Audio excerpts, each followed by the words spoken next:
जी हाँ, एक नए फ़िल्म की शूटिंग की तस्वीर वायरल हो रही है। नमस्कार, आप देख रहे हैं आपका अपना चैनल दयाशंकर ओझा। वीडियो को भी से लाइक करना चालू कर दिए। जी हाँ, आप देख पा रहे हैं खेसारी लाल जी अपने नए फ़िल्म की शूटिंग जोरों शोर से कर रहे हैं, जिसका तस्वीर आपको मैं दिखा रहा हूँ। वीडियो को भी से लाइक करना चालू कर दीजिए। इंस्टाग्राम का लिंक डिस्क्रिप्शन में दिया हूँ, जाकर फॉलो कर देना। जी हाँ, देखिए खेसारी लाल यादव एक ओवरऑल सुपरहिट एक्टर हैं, जिनको आप कॉमेडी रोल हो, एक्शन रोल हो, कहीं भी फिट बैठा सकते हैं। हम कहते हैं ना कि मोम जिसे कहते हैं, मोम को गला के कोई भी ढांचे में आप उसे बना सकते हैं। तो यही खेसारी लाल जी वो मोम है जो कि पिघल जाते हैं कभी कट।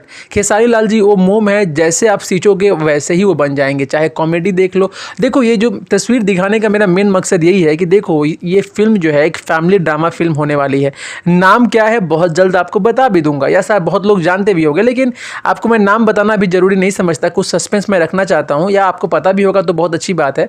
दोस्तों, ये फिल्म अलग लेवल की पारिवारिक फिल्म बन रही है और बहुत जल्द आपको खेसारी लाल यादव के तरफ से ही जानकारी मिलेगी और बहुत कमाल की बन रही है। और उम्मीद कर सकते हैं कि खेसारी लाल जी जब पारिवारिक फिल्म लेके आते हैं तब वो बहुत ज़्यादा स्नेह प्रेम फैंस उनको देते हैं, ऑडियंस उनको देते हैं। तो इस बार आप देखना होगा कि कब तक ये फिल्म का पोस्टर आता है, हम जरूर बताएंगे। तब तक के लिए यही बोलूँगा, वीडियो को लाइक कर दीजिए और खेसारी लाल जी के फैंस हैं तो चैनल को सब्सक्राइब जरूर कर दीजिए।